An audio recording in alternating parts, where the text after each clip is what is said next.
You know if you go to vacation over the weekend and you forgot to take your garbage out? Sure. Yeah. Oh, what the garbage starts to smell like. That's what it tastes like the way garbage. Don't sniff it, just do it. Don't sniff it, just do it. Don't sniff it, just do it. That is hands down the worst thing I've ever tasted. Don't sniff it, just do it. Don't sniff it, just do it. Don't sniff it, just do it. Let's get ready to rumble! And for you watch, listen. Grab a Chicago hot dog, sit your ass down on the sofa, and tune in for today's episode. And remember, don't sniff it, just do it. All right, this is like when we're recording this, it'll be October by then, right? Will it? When we're recording this, it'll be October. When we post it, it'll be October, yes, right? There you go. All right, so this is You Watch, I Listen, episode 21. Our show can drink now. Yeah, we can drink now.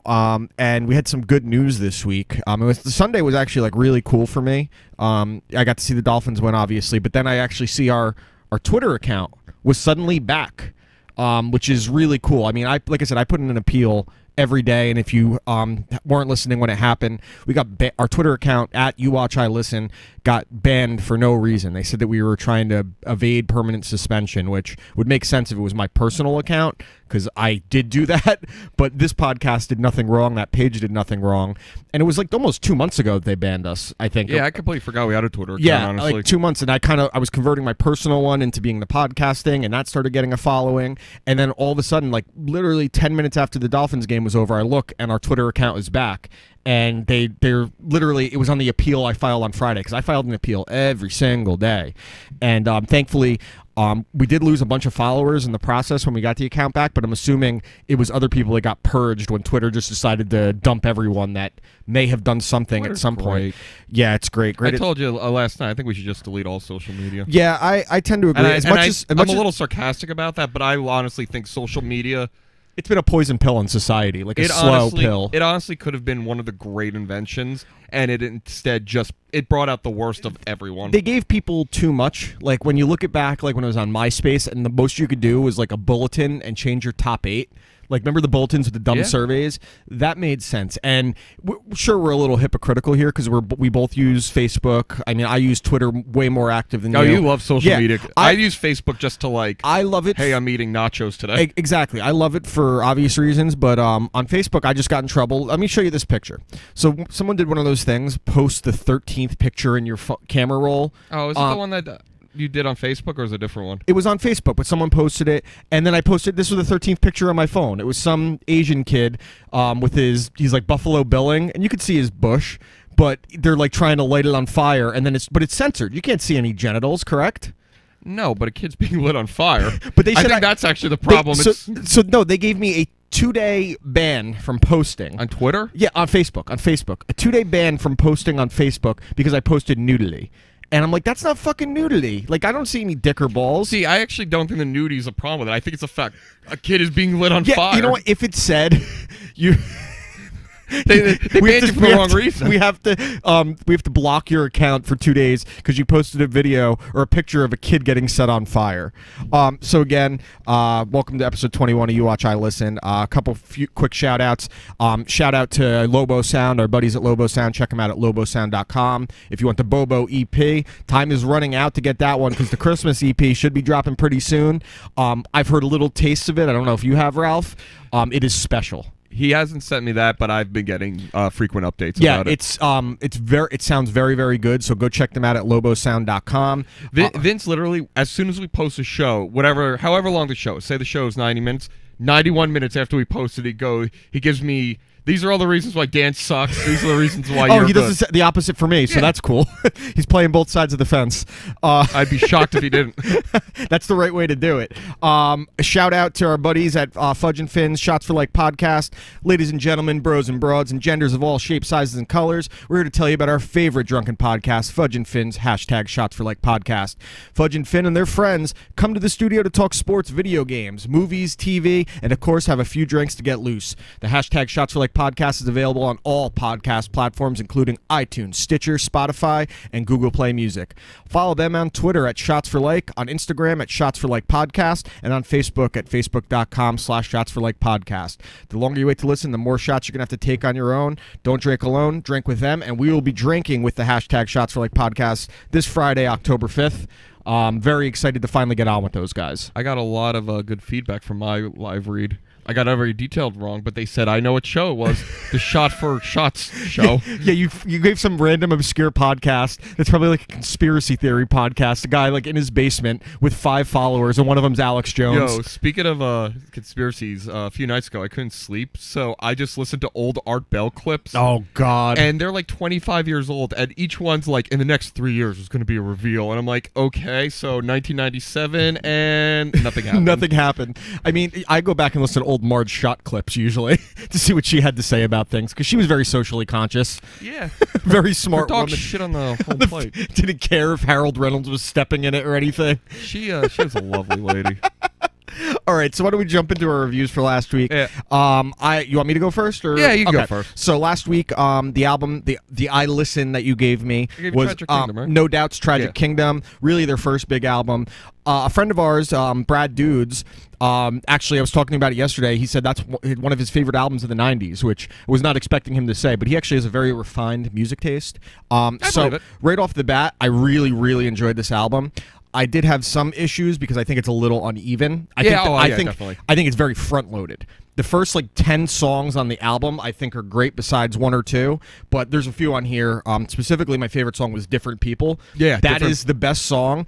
It's really weird because they were popular when this album came out, but in the late 90s to early mid 2000s is when it became like a crossover from that scene to a pop, I guess you could say. I always forget that they start as like a ska band. Yeah, and when you hear it, you're like, holy shit, this is No Doubt. Because then you think about like Hella Good and stuff, and when they lost that sound that they... Hella Good may be one of the worst songs by a good band ever. Yeah, I mean, it's like honestly, Beverly Hills for Weezer. Just what were you thinking? Exactly. And at least with Weezer, like the video was kind of mocking itself, being with like the Muppets and the Playboy Mansion. No, that wasn't.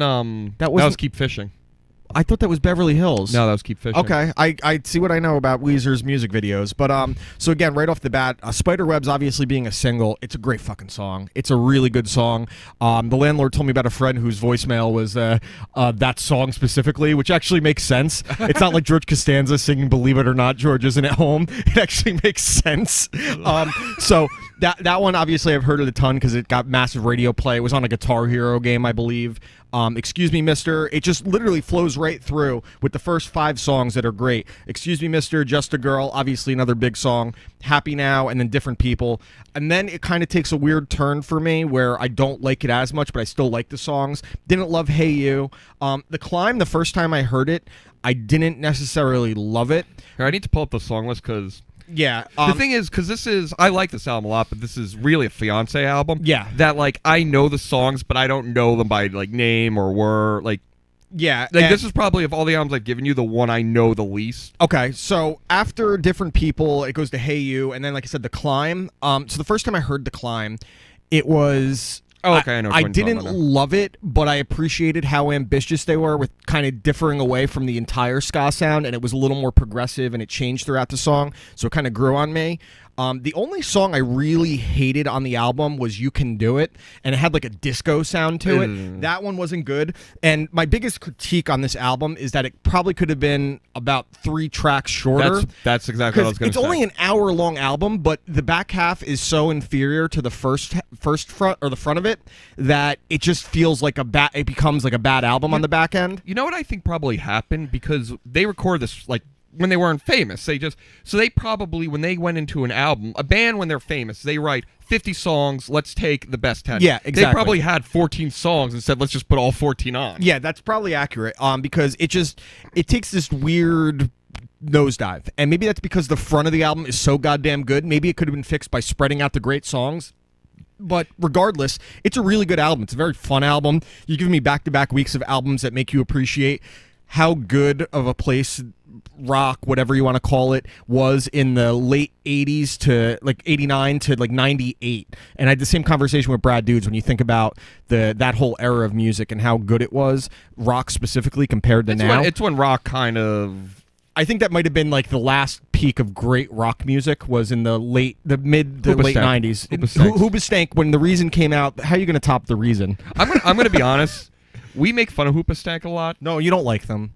I actually don't hate them. I wouldn't say I like them, but they're not a bad enough band for us to use as a punchline to everything. Like, there's a lot of bands that we could use in place of them. I just always think about, like, there's a line on The League with Rafi. He goes, I'm pumping $10 worth of Hoobastank in the jukebox, which we just do that with Enrique Iglesias. So, on this album overall, because of the unevenness of it, I can't even give it a 4. I got to give it, like, a 3.3. But, again, a very, very good album. If it had been, like, 3 or 4 tracks shorter, it might have been a 4 to a 5. I agree entirely. It's way too long. When you hear how good Gwen sounded on this, when she was actually like singing with power, and then what she kind of does now, I mean, she hasn't made music in a while, but when the end of No Doubt and then her solo career, where she was just kind of Britney Spears mailing it in, like just kind of nasally singing all the time, no actual power behind her voice.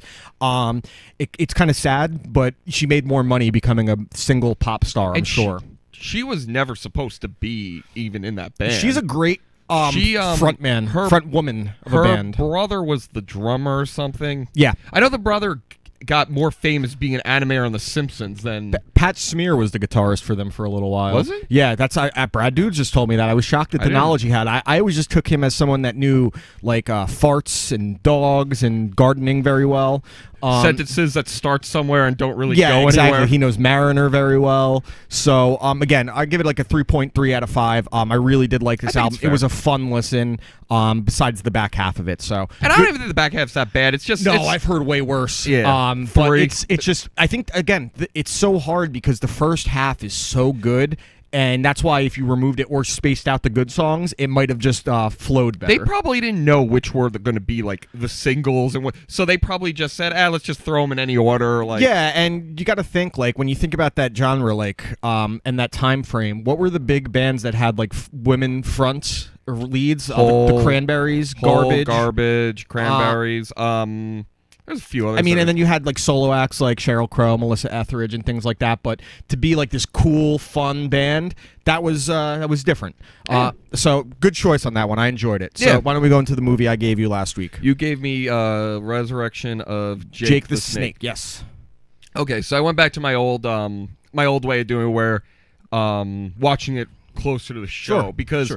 Last time Especially a documentary. Yeah, when I watched Whiplash, I liked Whiplash, but I feel like I didn't remember the details as much. It didn't. Yeah, I know what you mean. And there's a difference between just taking a lot of notes and actually remembering how you felt. So I said, you know what? So I watched it last night. First thing, it was a good documentary. Yeah, very well done. I feel like, though, that I missed out because, and I don't think you and I will ever be able to kind of understand this.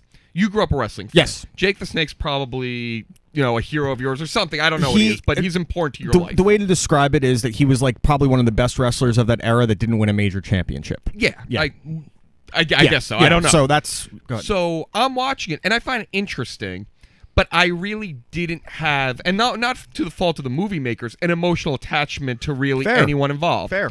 So I found it interesting, but when he was all, drunk and stumbling and yelling, it was interesting. It was depressing to see someone like that. But it would have been... It didn't resonate with you the same way it would a wrestling fan, which I feel agree like with. I kind of struggled a little with that, and I tried to kind of put that in the back burner. I felt like the first half of the movie was a lot of just like, hey, you should try out this yoga product. Well, that's kind of one of the critiques on it, but...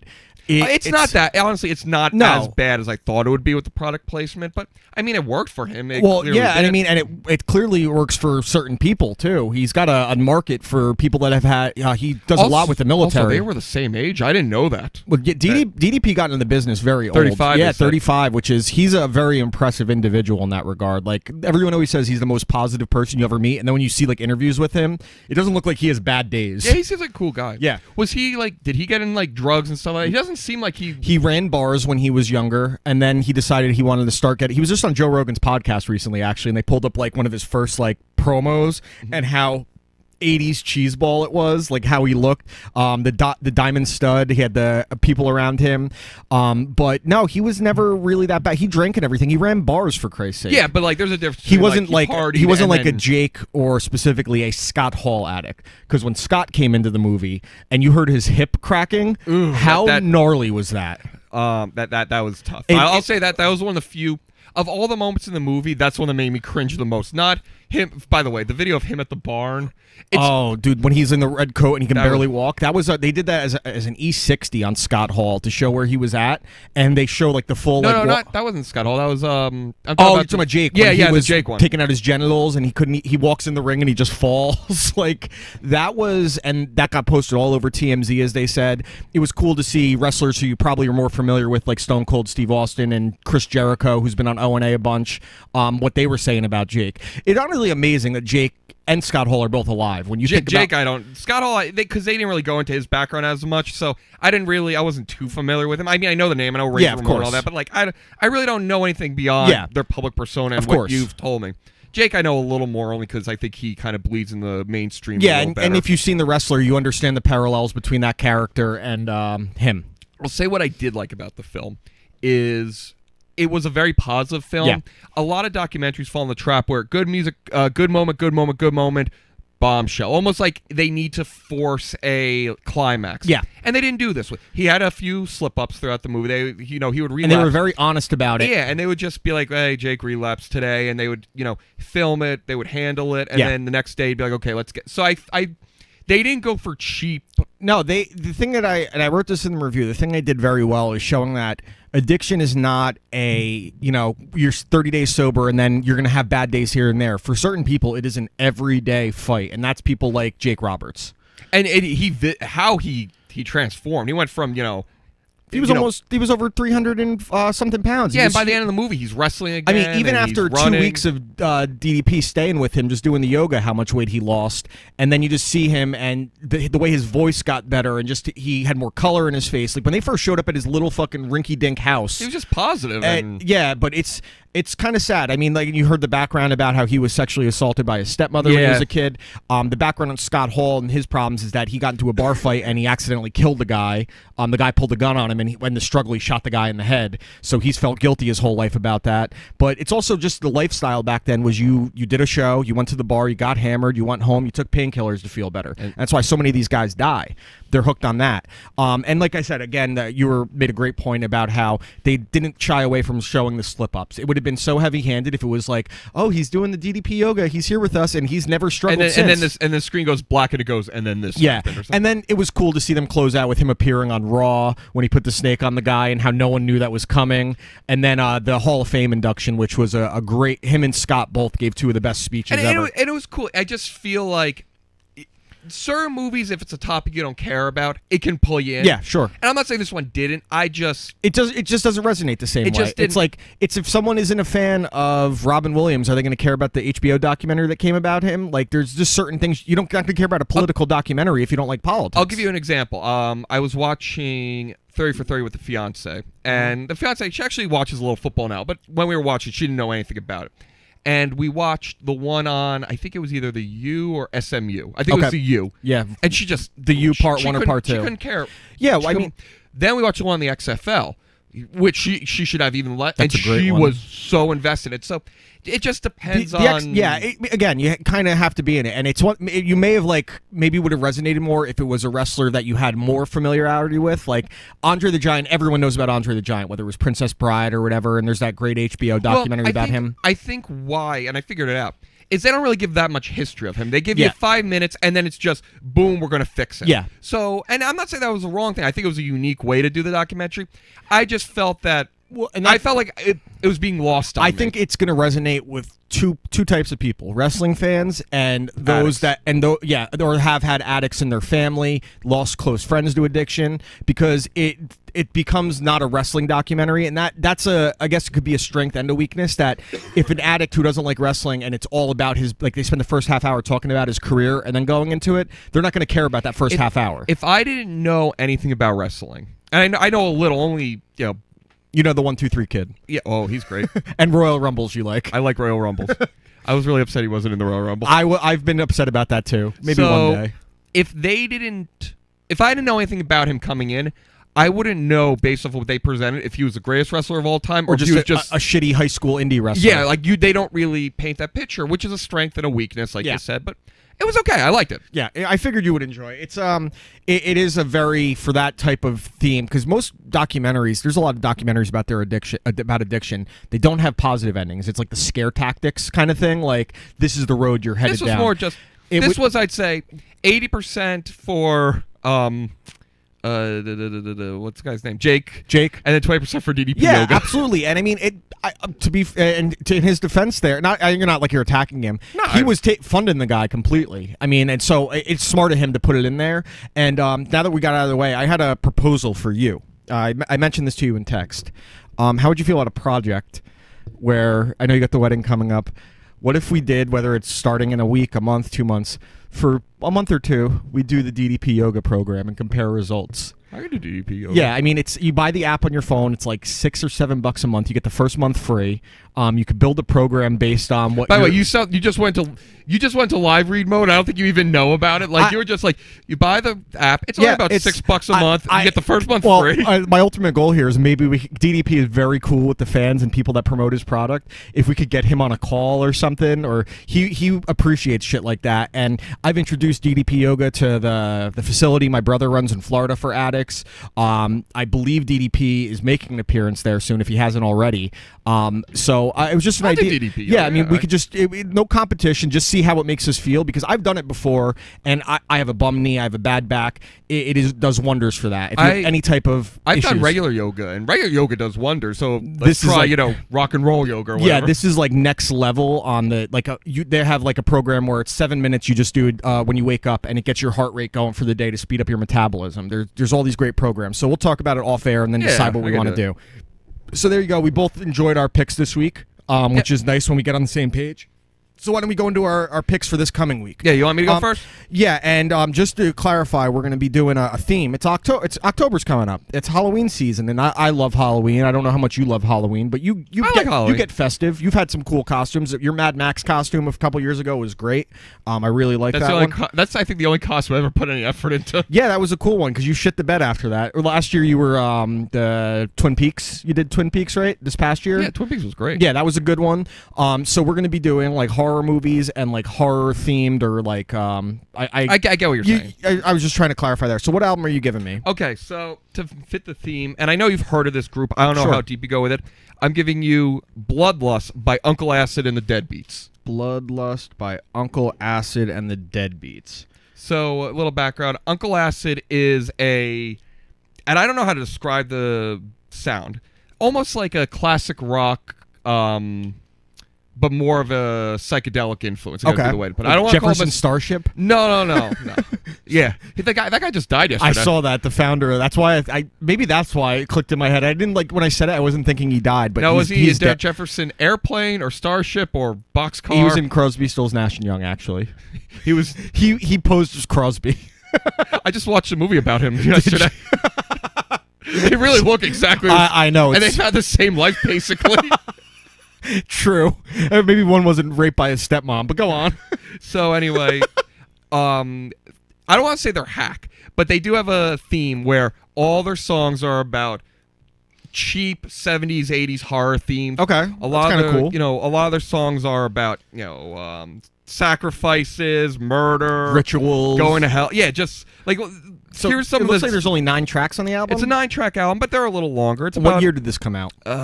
Recently, I'd say 2011. 2011. So, okay, yeah. So it's recent. I'll Cut You Down, Death's Door, Curse of the Trees, I'm Here to Kill You is one of the names of the songs. Curse of the Trees, I would think that's got to be related to something like Evil Dead with the famous tree scene. Like, so I can already see the references in there, and that's like titles of like Misfits and Murder Dolls albums. Yeah, in that genre. The one weakness of the album I'll say right now is it's a little monotonous because they're like, this is our niche. We're just going to keep going back to Freebird. Yeah. But no one wants Freebird. But it's an enjoyable album. I like it a lot. I think the songs are they present them very serious, but when you listen to the lyrics, they're really goofy. Like, it'll be like, you're covered in blood. Like, that's one of their... And I think the fun thing I think it will have with this month between albums and movies is... with these genres, you kind of have to like go into it a little more like open-minded and loose about it. Like you're not trying to judge it based on being like a Grammy or an Oscar winner. You're trying to base it on, was I having fun? Was I entertained? You'll have fun with this one. And I'm sure I will. So it has a sound of, so you know those like cheap horror movies in like the late 70s? Oh, yeah. That they're grainy and I Spit on Your Grave kind of stuff? Yeah. They do a really good job of capturing that atmosphere in the production. The lyrics are always a little buried. The guitars are a little too distorted. Like Texas Chainsaw, where it's gritty and raw. That's a good example. And it almost comes off. It almost, the way it's filmed, and I'm sure the way it's recorded, it almost feels like a documentary. Yeah, like, and it's you can tell that they put a lot of care in. We want to convey an emotion well. Yeah. And at times it's a little frustrating because you're saying, what is he saying? Is he singing or is that a guitar? But then you realize that's what they're trying to do. So yeah, so that's cool. So this is from Uncle Acid and the Deadbeats. A big Misfits, a big Black Sabbath influence. And that's I love that kind of stuff because it's not metal, but it's got like the thing I love about bands like the Misfits, and I was a big Murder Dolls fan back in the day. I don't know if you ever really listened to them. Was it just sounded like they were making music about things they loved. Like Murder Dolls was the original drummer from Slipknot, Joey Jordison, because he originally was in Slipknot. That's not a real name, Jody Jordison. Joey Jordison was the drummer's name. That's his name, Joey Jordison. He's like 5'6", little guy. But he originally. Oh, okay. Now it's obvious. He's 5'6". Yes. Well, the two are completely unrelated. Well, I figured if you heard his height, you'd be like, okay, maybe he has a stupid fucking name. But his name's Joey Jordison. He originally auditioned for Slipknot as the guitarist, and Murder Dolls was his other band that he played guitar in, and they were like a horror, punk rock, metal theme. Like they have a song called Dead in Hollywood, and it just makes references to all different horror throughout the years. But when you make that, you're writing about something you love rather than heartbreak or anger or loss. That's what's cool about it. So you can have a lot of fun. So we're going to shift to the movie, and I'm going to give you a movie that I just watched again the other night. I've probably seen it 3 dozen times in my life. It is a comedy slapstick horror film from one of the most prestigious directors of all time, one of his very first movies. Peter Jackson directed this. Oh, I know. Dead Alive or Brain Dead. So for those of you that have not, I actually wanted to see this movie and I just never got around to it. It is so much fun. If you guys have not seen it, it has 2 titles, so put in Dead Alive or Brain Dead. The poster says Dead Alive, but if you like download it, it'll say Brain Dead. So this was one of his first movies. It starts out on Skull Island, so there's a little King Kong reference in there, and they're trying to steal this rare monkey, but the monkey has some type of disease that causes. Hold on, hold up. I need to do DDT. DDT. That's it. That's Jake the Snake's finisher. Do you have a hernia again? Yeah, no, I just got Charlie horse. I was looking at the picture the other day from when we were in Cooperstown. Ralph has a hernia. 1 like equals 1 prayer for Ralph. I didn't get any prayers. No, you got like 20, which isn't many. God damn, that hurts. So I'll keep continuing because we went on a tangent. You need to have more electrolytes. So again, Dead Alive, Brain Dead. They take this monkey from Skull Island. There's like people that live on the island, like tribal people that are trying to kill them. And this monkey has what becomes like a zombie outbreak, but they're a way different take on zombies. It is super campy. It's super goofy. There's a baby zombie in it. There's zombie sex in it. There is a lawnmower used as a weapon to take out a bunch of zombies. You could see early influences of Lord of the Rings with his style of filmmaking, like over the grass and everything, like he would be in the Shire. Gimli ran into a zombie horde. Yeah, Legolas is just there taking people out with arrows up top.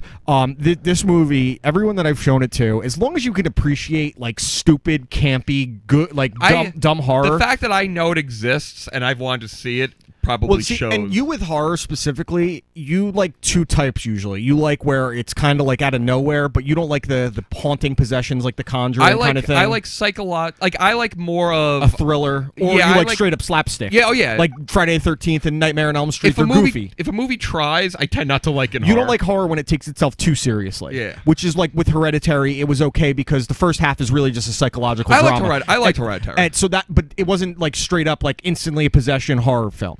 And now with this one, from Jump Street, the acting is goofy and campy. You don't know any of the actors in this movie, guaranteed. And it's just so funny. There's a priest doing karate, and he says, "I kick ass in the name of the Lord." Like, it's a really funny, goofy movie. And it's when it first came out, if you read the stuff on it, it got like bad reviews, and now it's considered like one of the 100 greatest horror films of all time. And Peter Jackson, one of his other really good horror movies was The Frighteners with Michael J. Fox, and that was like another fun, goofy one. I saw that movie. I hated that movie. It's so goofy. And another one, it's just straight up. This Dead Alive is way more slapstick than The Frighteners. The Frighteners kind of, I felt, and I haven't seen it in years, but I remember I didn't like it because it wasn't. Jake Busey was in it. It wasn't. It wasn't quite horror, but I didn't really think it was funny enough to be goofy. So it just kind of fair. And you know what it felt like? It felt like a stand-up comic bombing. Oh, okay. I remember. Recording. No, I didn't. Didn't move. Yeah, but the thing is over there, so you kicked the chair. You dingus. Well, it's okay. We're good now. So again, actually, the buzz went away, so I actually fixed something. Yeah, you fixed something. So again, Dead Alive, Brain Dead. I don't remember what year this came out. It was the 80s. It actually came out in 2012. We did it after Lord of the Rings. It's the movie 2012 with Woody Harrelson and John Cusack. Well, you don't like a bad disaster movie every now and again? You have to appreciate them for how dumb they are. Like, I can laugh my ass off at almost every disaster movie. Yeah, that one was... No, wait, there was another one that came out around that time. Well, there was 2012, and then what was the other one that was like around that same time? Dude, they all kind of like blend into one. Like San Andreas was really bad, but 2012 came out in I think 2009. They released it too early, which was a problem. You need to release a movie like when people were really hyped up. Like if you're gonna make a Y2K movie, you don't make it in 1994. Make a Y2K movie in 2012. They just got everything backwards. All right, cool. So we got our picks out of the way. Again, this is gonna be Uncle Acid and the Deadbeats. Bloodlust is the name of the album. They were going to make Dead Alive. They were going to make a television spin-off in 2012. What would they do in it? The best part of that movie is Woody Harrelson being like the Alex Jones type who's living by Yellowstone as like a hardcore conspiracy theorist. North Korea reportedly banned the movie because it was the 100th anniversary of the birth of the nation's founder, Kim Il-sung, and they didn't want people to think that he brought... North Korea logic is great. If our government operated with that type of logic, I'd be very happy. It does. Shut up. So I actually got some. Go for it. On the horror theme. Sure. I'm sure you've seen this because it's been all over. That's not the new trial ordered and Stairway to Heaven lawsuit. Those bastards. Do you hear what Six Flags is doing? Their offer. Is this the coffin thing? Okay, so go on. $300 to spend 30 hours in a coffin. What is it? $10 an hour? I have a few problems with this. One, 30 hours is nothing. But are you allowed to get up to like piss and shit? That's the thing. You're allowed to get up once an hour to take a piss or shit. They provide you an iPhone charger. You can bring your phone in there. They'll give you food. Why aren't we doing this? Because it's in St. Louis, right? Isn't it like the Missouri Six Flags? Yeah. I mean, there's no challenge to it. There's also really no incentive. $300 for 30 hours? Is it like that's $10 an hour? I can make more money doing landscaping on the weekend. But you don't. I don't because I don't want to. But you are being paid to literally do nothing. So, but it's an open casket where you're just sitting there. Do you get like the mortician makeup when you lay in, like Frank's Little Beauties? I don't know where the challenge is in this. I think if you really wanted to make this a challenge, you get lowered into the ground and you have a catheter hooked up.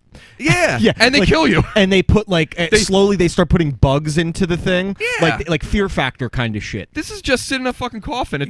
Like why aren't people rushing to do this? Like there should be a bunch of heroin addicts rushing to do this. Now, do you get any heroin money? Addicts don't really rush to do anything. Well, they can shoot up and then lay down for 30 hours, but they have to lay on their side because otherwise they're going to have a bad time. Do you get any money if you don't make the 30 hours? If it's $10 an hour, like if you left after 20 hours, do you get the 200? Or is it going to be like in anything else where if you don't last the full 5 minutes, you don't get... The winner will walk away... I don't know how it's a winner. It's just do you make it or you don't? You complete the task. It's not a win and loss thing. And at winner, there's only one person that gets 300. Six Flags is skimping out here. Oh, the winner wins the coffin. Oh, now we got to do it. Okay. What could we do with a coffin? Sit in it for 30 hours and then die? We record from the coffin just laying next to each other. Oh, that's must listen. Yeah, exactly. It would be so... it's You Watch, I Listen, episode 25. I'm going to do live from the coffin. Live from the coffin. Fudge and Finn's podcast show. In the pit, Taylor Micah. In the pit, Taylor Micah. we're in the pits, in the coffin. Like, it's such a hack thing. And if we ever wanted to do that with Taylor, we wouldn't have any room. Sorry, Taylor. Most shows are urns. This show's a coffin. Yeah, that's I feel like there should be better incentive and more of a challenge. Like, what if they put like leeches in there while you were there, or they submerged it in water and like you're like half covered, but you can still breathe? That would actually, if I'm covered in water like up to like my knees, you'll freak out. Yeah, I think it's most like claustrophobia. Well, just even lowering it to the ground and simulating, because I've seen certain like Halloween themes, like haunted houses. They'll do that where you can go and see how long you can last, and they actually do that at the one at Forest of Fear in Greenwood Lake, where they have the Ren Fair, and they have a thing where they'll lower you like 6 feet, and you see how long you could last. I don't think that would bother me, though. That I'd get a little claustrophobic. See, I don't really get claustrophobic, but I've never been in that specific situation. I've done the thing where they throw the knives at you, because I don't think that's scary. These guys are professionals, but with my luck, I'll take one right to the helmet. With my luck, you will too. So I have a story that happened to me. I actually had to text Ears about this as it happened. It was like 10:45 at night because I got a little creeped out. So the landlord you woke up and you saw a ghost go into your refrigerator on Files One News. Yeah, exactly. So it does involve what I thought the landlord was possessed, is the moral of the story. So the landlord, she's up before me every day. She gets home before me, but she's up earlier. She's asleep by 8:30 almost every day of the week, as is the fiance in a lot of cases with their line of work. And it's rare if the landlord gets up after she goes to sleep. So I'm playing Madden. It's like 10:45 at night, and I hear the bedroom door open. And I'm just thinking, oh, she's going to take a piss. She comes around the corner, and she stands in the doorway of the den and just stares at me for 10 seconds. Like, she's like glossed over in the eyes, and I'm like, landlord. She's not saying anything. And she goes to me, someone else is supposed to be here. I'm like, what the fuck does that mean? She goes, who is coming here? I'm like, what are you talking about? And she said, there's someone else that's supposed to be here. She looks at me, she turns around, she walks away. She goes in the bathroom, sits on the toilet, starts pissing. Just still, and I follow her, and she's just staring at me. Our one cat jumps up on the counter to the sink, and he's just whipping her in the face with his tail, and she's just sitting there. She goes, I'm not here, and someone is supposed to be coming here. I'm like, what the fuck are you talking about? And she keeps saying, someone's supposed to be here, someone's coming over. And I'm like, this is how I've seen a lot of horror movies start out. I'm gonna be honest, this actually is creepy. Yeah, I was like sitting there. I want to make fun of you, but that would. I was sitting there because it was one thing if it was just she said it one time. I'm like thinking she's sleepwalking at first, and then I said to her as she's peeing, I'm like, are you sleepwalking? She goes, I'm not sleepwalking because I can see you, but I'm not here. And I'm like, oh my God, this is like how The Exorcist starts. I was like, I want to make sure she actually gets back to bed okay, but I also don't want to get murdered. Like, I pictured when Toni Collette was possessed at the end of Hereditary and just sprints at you. It's exactly what I pictured. So I walk her into the bedroom. She lays in the bed, and as she goes to lay down, she goes, hee hee hee hee hee. And she wakes up, and she's like, I actually kind of remember it, but I think she was like in between sleep. But I texted Ears. I'm like, yo, if I'm like dead in the morning, she was possessed. So use that in court. But you would have been creeped out too. Like, it was weird. Well, the fiance does sleepwalk a lot. But does she have full conversations where she talks about the presence of someone else is supposed to be there? She won't do that, but we'll have conversations that don't make sense. Yeah. So I get that, but that seems that's really maybe she's really cognizant. It would have not been as creepy if she didn't just stand in the doorway and stare at me for 10 seconds, because that's like in horror movies where you see someone just in the corner like a figure, and she's never sleepwalked before that I've ever been awake for, and I don't really sleep all that much, so I would have seen it at some point. You'd think, but it was I said if it was the tables were turned and she was awake and I did that, she would have been horrified. She would have called her mom to come over. Mom, Dan's gonna kill me. He's possessed. I just kind of needed to text someone and get it off my mind, like, and just know that if I end up dead, that someone has my account of what happened. See, I don't sleepwalk, but I get sleep paralysis, and then I get the night terrors. Oh yeah. So like I'll wake up thinking I'm in the middle of a fight. Like I'll wake up and like be by the side of the bed, like ready to like fight someone. And I guess we did. I remember on vacation where in the middle of the night. That's why I can't sleep in places that aren't my apartment, because it's whatever. It messes with your head. The feng shui of the room you're in as you're trying to sleep. So it's like I'll wake up and I'll just be screaming, and like in my head, I think someone's yelling at me. Yeah, because I wake myself up screaming, so I start screaming at myself. It makes no sense. And my only thing with sleepwalking is I do the sleep eating, which is just weird. That one is very strange. I don't think I've ever done that. That one I don't necessarily understand. So yeah, the landlord's possessed. Rest in peace. So Rest in peace, Dave. Here's a fun story for you. Remember the show Veronica Mars with Kristen Bell? It was kind of like Kristen Bell's break. I remember. I never watched it, but it was very, very popular. Yeah. And it's coming back with the original cast. And she's coming back too? Yeah, she's coming back too. And there is a big writer on it, a big name that's going to be writing for it. I want you to take the most random guesses possible. Give me 3 random guesses, and it doesn't have to be people from Hollywood. It's just a very well-known figure. Don't look it up. I'm not looking. Okay. No. I was just trying to see what yours that the show's originally. So okay, 3 random guesses. Gary Busey, No. Mike Schmidt, No. and Elvira. No.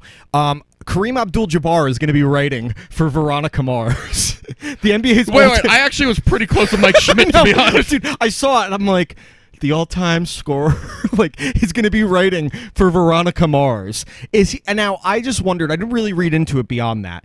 Is he a fan of Veronica Mars? I never took it as like the kind of show that appeals to the male demographic, specifically the male all-time great athlete demographic. And what the hell do you do with that? Like, what is it? I'm reading it, but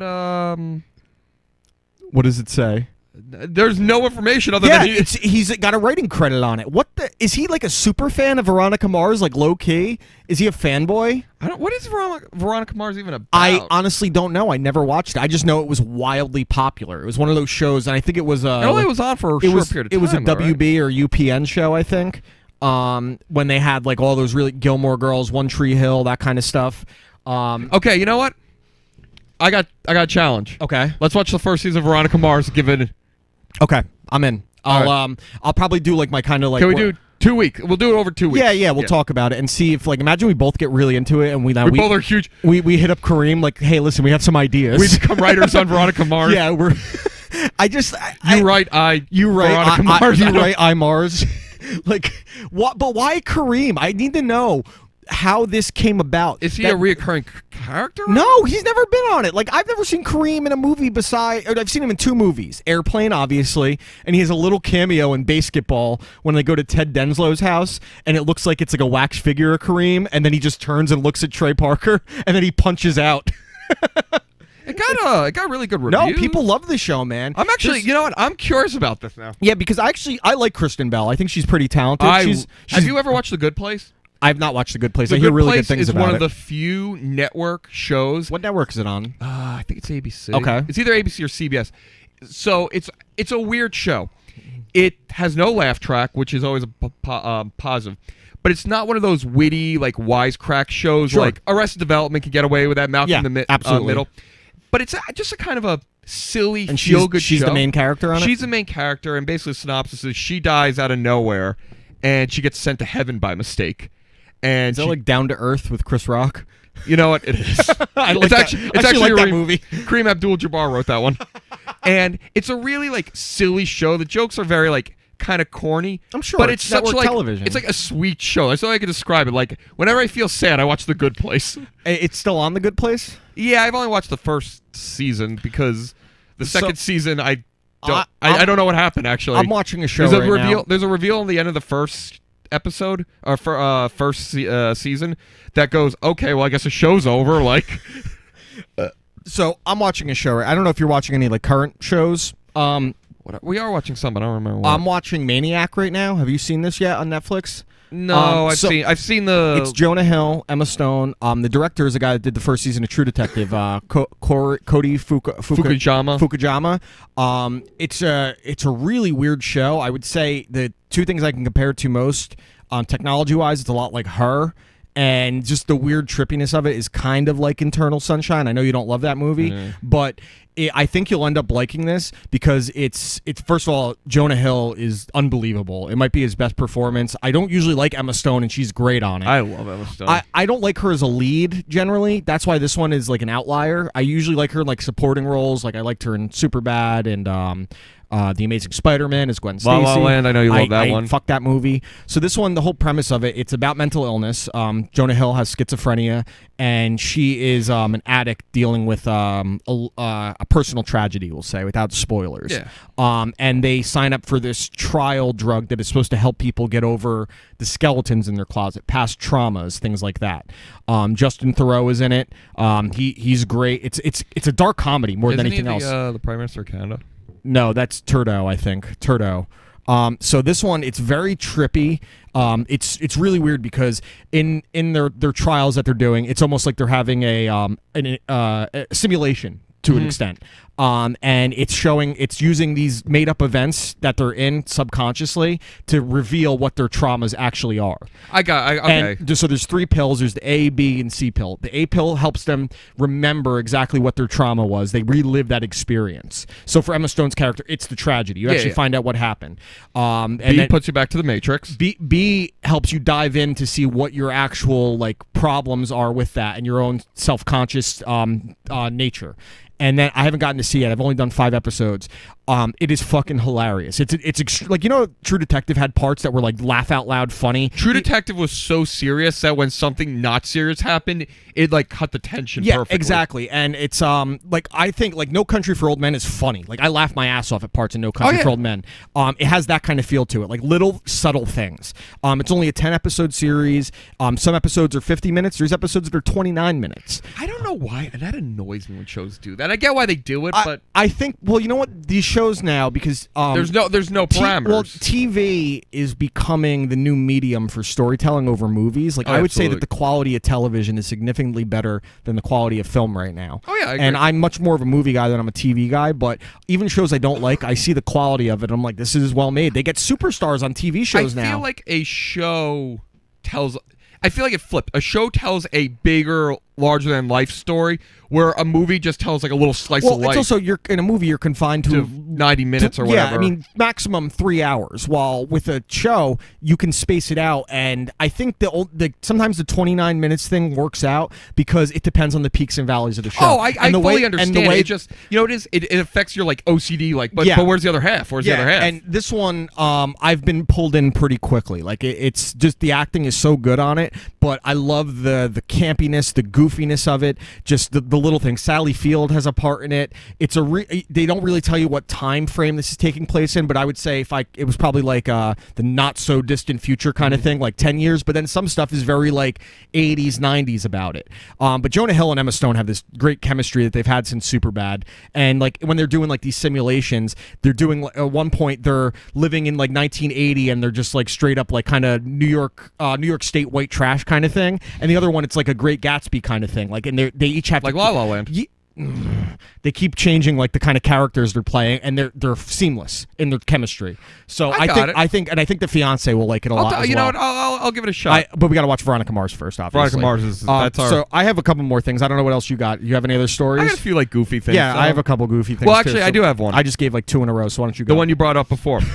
Stairway to Heaven is getting sued again. How many times have they been sued for Stairway to Heaven? Or is this story come back every 5 years? Is there a way, because I love Led Zeppelin, but is there a way that we can just get rid of any knowledge or existence of Stairway to Heaven? Because I don't like Stairway to Heaven. Okay, so do you dislike Stairway to Heaven, or do you dislike Stairway to Heaven because it's become... It's like Freebird. It's like Led Zeppelin's Freebird kind of thing. See, I actually hate Freebird, the song, but I don't hate it because it became what it is. Stairway to Heaven annoys me only because if you don't know anything about Zeppelin, that's your song you go to. The reason I don't like Stairway and Freebird is, as you know, my dad played in classic rock bands all my life. He was in a Led Zeppelin cover band when he was 17 years old. And there were 2 songs that he hated playing. We'd go see his friends' bands play out. Mm-hmm. Every time, no matter where they were playing, it could be a party with 1,000 people. Did someone yell out Freebird? Freebird and Stairway are the songs that people, especially as they got drunk, that's all they wanted to hear. Freebird structurally is a good song, but it's so long. It's a giant guitar solo. It's just for Leonard Skinner to jerk themselves off. I don't get that vibe from Stairway. No, Stairway. I get why Stairway annoys. I think Stairway is it is a beautiful song in a lot of ways. It sounds good. It's just to me, it's Led Zeppelin when they're phoning it in the most. It's not what I think of when I think of Led Zeppelin. I don't think of Stairway. Stairway to Heaven. Stuff The best reference to Stairway to Heaven of all time is in Wayne's World when he's in the guitar shop and he picks up the guitar and he starts playing it and it says Stairway denied. Like, because that's like everyone's like, I could play Stairway to Heaven. It's like you pick up a guitar, the first thing you learn is either like Brain Stew, Smells Like Teen Spirit, Fade to Black, or Stairway to Heaven. Yeah, because they're the easiest things to play, and they happen to be some of my least favorite songs by bands I really like. I'll say this about Stairway to Heaven. The live version, where they don't have all the overdubbing, I enjoy that more. Most Led Zeppelin live I like more because, especially with Jimmy Page, because Jimmy Page is a great guitarist, but he's a very sloppy guitarist. He never plays a song the same way twice, and I think that's cool when you hear live versions. Certain bands that annoys me, certain bands, like... But Jimmy Page, I feel like if he wanted to, could play it the same. I think that's more of a conscious decision. Yeah, he says he's also like, strung out on heroin half the time. He said like when recording, he's like, I just go with what I feel in that moment in the song, which I think is really cool. And why is your phone case purple? Oh, you fucking Teletubby? What Teletubby was purple? Tinky Winky. Lala, Dipsy. Good improv. Yeah. Good improv, Dan. I go with the Teletubby. What's your phone? A Teletubby? How did you get to fit in the Teletubby reference anywhere? I fit one in 3 times a day. Where? I went to McDonald's. I said, can I have a burger and a Teletubby? Tinky Winky? Yeah, I just yelled Tinky Winky. And then I throw the McChicken at the guy's face and burn out. Dude, I got a fun story about Teletubby. We didn't even finish the... Wait, I just need to... We're on the Teletubby subject right now. I have a... We went from Stairway to the phone case to Teletubbies. So, my sister is 8 years younger than I, 9 years, whatever. Those are different numbers. 8, 9 years, 8.5 years, we'll say. And so when I was 8, 9 years old, 10 years old, whatever, she was watching, things like Sesame Street and Blue's Clues, and Teletubbies was huge when she was very young. Yeah. And she had the dolls that you would squeeze and they would do their catchphrases or whatever, like the Tickle Me Elmo kind of thing. And I guess because Teletubbies from another country. It's from, I think it's from England, right? I think or so. Ireland. So I think it's England. You would press it, and the one that she had specifically was Poe, and it would do the name. It would say Teletubbies. But I guess it had a thing where it rode a scooter and it had a catchphrase. And I got to pull up the video now because no one believes me when I tell them about this because we had to send it back and get the voice box changed because it was highly offensive. So I got to pull this up. We didn't believe it at first. Like I remember being young and I thought it was funny. I brought it to school one day and I got in trouble. I took my sister's toy that was like her favorite thing. I have to type in this word, which I can't say, but let's just see if I can pick this up. Okay. Wait. Real quick, before you say, is this something that, just play it. Let's see. So, again, this was, Poe was the red one, I think. Yeah, Lala was the yellow Don't one. act like listen. Yeah, he wants to hug you. Yep, this is a prototype. Or an accident. Ready? I'm listening. You ready for this? Are you ready for this crap? Yeah, say that to your mom. He's saying something very inappropriate. Let me see. Look at the thing says... Wait. It's 100... Okay, so I'm going to say the word because of the context. No, don't say it. Why? No, there are certain things you can't say. F-A-G-G-O-T. Yes, it's a very offensive word for homosexuals. Yeah. You know what?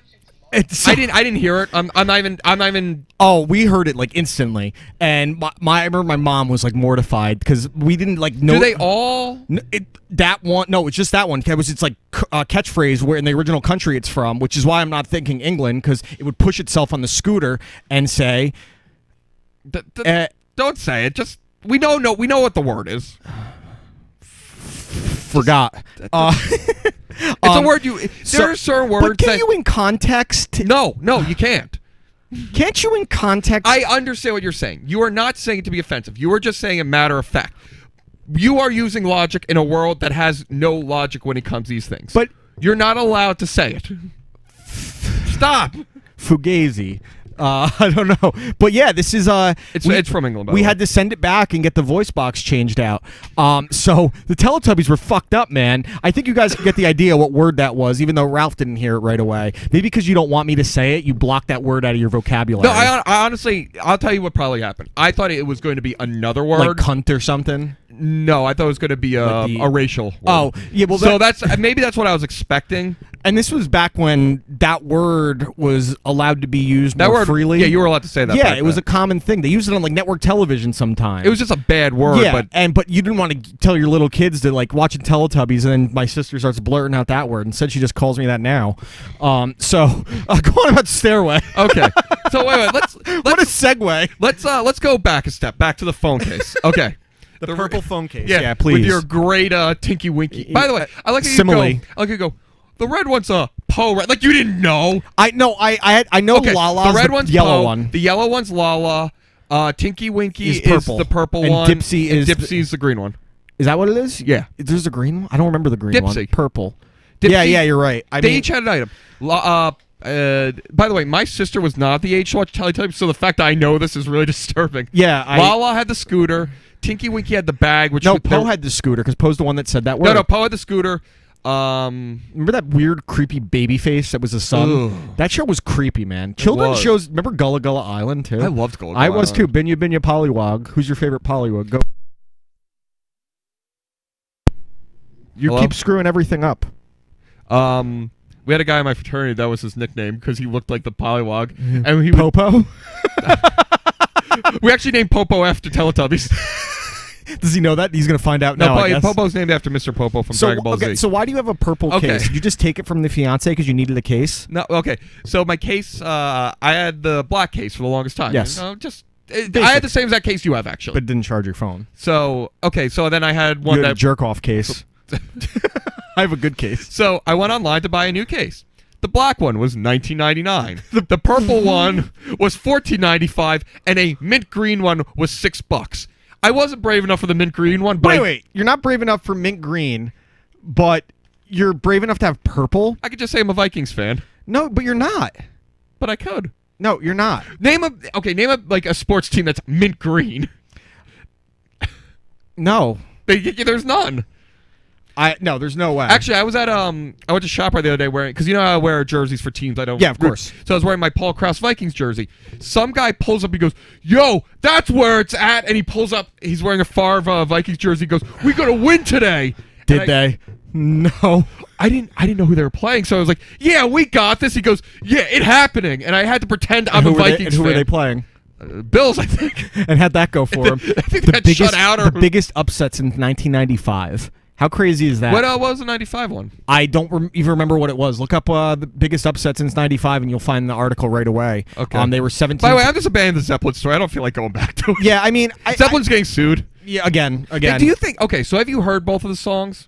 What songs? So, the story is... Oh, yeah. The Stairway to Heaven and the one that's suing them. Yeah, it sounds familiar, but... It's not like Ice Ice Baby and Under Pressure, or Why Don't You Get a Job, and or Blurred Lines and Marvin Gaye. It's like a three bar riff, maybe. Like, I think it's a really short. Zeppelin has been accused in other songs of borrowing or riffing. They probably did steal it. I'm not gonna lie, but I don't care. Yeah, exactly. What was I googling? The 1995 NFL upset. You'll probably find the article. So, did you see this meme going around of Troy Aikman yesterday? No. So you guys got to look this up. So it's a picture of Troy Aikman. It says, "Reminder that Troy Aikman looks like white Jay-Z." Whoa! You guys got to look this up. And you can probably put it on Facebook, Twitter. He looks just like a white... He looks like Jay-Z if Jay-Z turned into Sammy Sosa with a skin condition. That's creepy. Uncanny. Creepy. Weird. I thought on Thursday, I know a lot of people don't like Buck and Aikman. I thought they were great on Thursday's game specifically. I have no problem with Buck and Aikman. They've grown on me. I used to hate them. I didn't like Buck until he did that Super Bowl commercial that got canceled where he's walking through the streets of New York City getting ripped on, and he was like a good sport about himself, because I always took him as like a hard ass that couldn't make fun of himself. But he's a good sport. And how he handled the whole Artie Lang thing. The Artie Lang thing, though, is... I just watched it again the other day. It never gets old. It's so funny. Like, suckingcock.com. Why? I never understood the hate. I understand why people may dislike Buck, but there's Tim McCarver, Joe Morgan, horrible. Harold Reynolds. Chris Collinsworth. I can't listen to games with it. Buck, I don't put in that. I don't care for Buck. I think the thing is specifically... in this area, and just honestly, because the most popular team in the country is the Dallas Cowboys, and he does slant towards there because they give him every Cowboys game each week. And also, he has a really good relationship with Jerry Jones, which, by the way, did you see Jerry Jones said that the Cowboys could easily, or they have the same type of offense that the Rams do, which is pretty funny. Oh yeah, dude, Michael Gallup. Did you know it's been, I think, 9 straight games dating back to last season that Dak Prescott hasn't thrown for over 200 yards? Dak Prescott statistically is like I saw some very definition of worst quarterback. I mean, I don't entirely blame him. The coaching is awful right now, and they have no weapons either. But he's not. He's scared to throw the ball downfield, and the second you are afraid to take shots, you're done. My question with that team is, this is why I don't write the Giants off completely. And we won't go too long into football because I know people tune in. Of course, the Giants have a lot of weaknesses, but they do have strengths. They have a fearless quarterback, which can make you win any game. I'm not even saying that. They have 3 skill positions, which go, I'd say, 95% of teams. What? Oh, that guy. I follow that guy on Facebook. Yeah, he took a shit from like 3 feet from the toilet and got a nothing but net into the toilet. Go on. The Cowboys, the Giants. We're having a repeat of last week's show where it's just saying nonsense. The Giants. Like, the Giants have a strength. They have a wide receiver and a running back that can go toe-to-toe. And a quarterback that doesn't get frazzled in games, even when he's getting the shit kicked out of him. Rams, that offense, no one can stop it. Chiefs. The Bears have the best player on the field in most games they'll play. Yeah. What do the Cowboys do well? They're okay at some positions. I think a lot of people underestimated the loss of Travis Frederick because that is such a massive loss. I definitely did. People don't realize with the center, like how important a great center can be to the. That's why, like with the Dolphins, when they lost Mike Pouncey, I understand he's a Pro Bowler, but he's been hurt a lot. That's why it was kind of like a lateral move. Any kind of center you got, when he's healthy, sure, but he's never healthy, and he's had 2 hip surgeries. And usually, if you're a center, you need that kind of quick lateral movement. I honestly, hip surgeries. There's not a position where hip surgeries don't certain injuries that affect certain. Maybe a quarterback it would be the same, but depending on what kind of passer you are. No, you pull back and you got to plant. Yeah, you got to turn your footwork.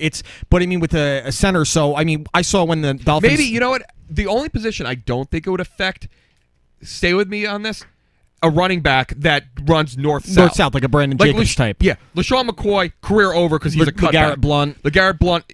But Leonard Fournette kind of thing where they just run straight downhill. Those are the only guys, and maybe Sammy Watkins who just runs deep outs, every time, slants or fades. Yeah, but again with the Cowboys, it's I like Dak as a player, but I think I love Dak. I think they first off he shouldn't have won Rookie of the Year as Rookie of the Year. That should have gone to Zeke. I'll ride that to the grave.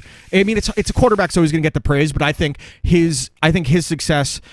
Dak's success was more because of the success of Zeke than Dak's success helped Zeke's success, if that makes sense. It's kind of hard. I don't think you could have gone wrong either I don't really way. Give a shit. All right, so it's the Cowboys. I hate them anyway. Why am I giving them praise? Did you see who went to prison this week? Bill Cosby.